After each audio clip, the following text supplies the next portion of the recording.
My question is regarding the sunnah of hijama, cupping. What are the benefits and should we perform it? My father is a doctor and considers hijama an ancient practice. Hijama, it is a sunnah of our beloved Prophet Muhammad, peace be upon him. And hijama, it basically means cupping, wherein a cup is placed on the body and the dirty blood is sucked out of the body. It is a sunnah of our beloved Prophet Muhammad, may peace and blessings be upon him. Our beloved Prophet Muhammad, peace be upon him, hijama was done upon him. And there are several ahadith of our beloved Prophet Muhammad, may peace and blessings be upon him, which stress upon hijama, that is cupping.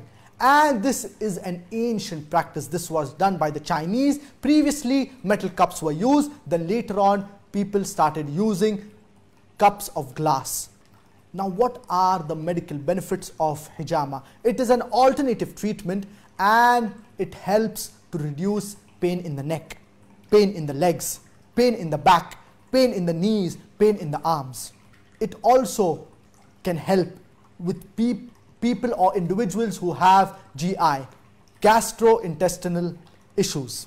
And at the same time, if a person he has irritation of the bowels, cupping can be a good form of treatment. And the doctors, many a times, they recommend a person to do cupping, and it is good for the overall health of a person's body. It is good for the overall health of an individual. Many a times a person, he may have pain in the head, he may have migraine, or he may have pain in the hands, and the doctors, they recommend cupping, and it is a good form of treatment. So I would request the brothers and sisters that to do cupping, it is a sunnah of our beloved Prophet Muhammad, peace be upon him. It has numerous benefits and it purifies, it helps to remove the dirty blood from the body. So I hope that answers your question.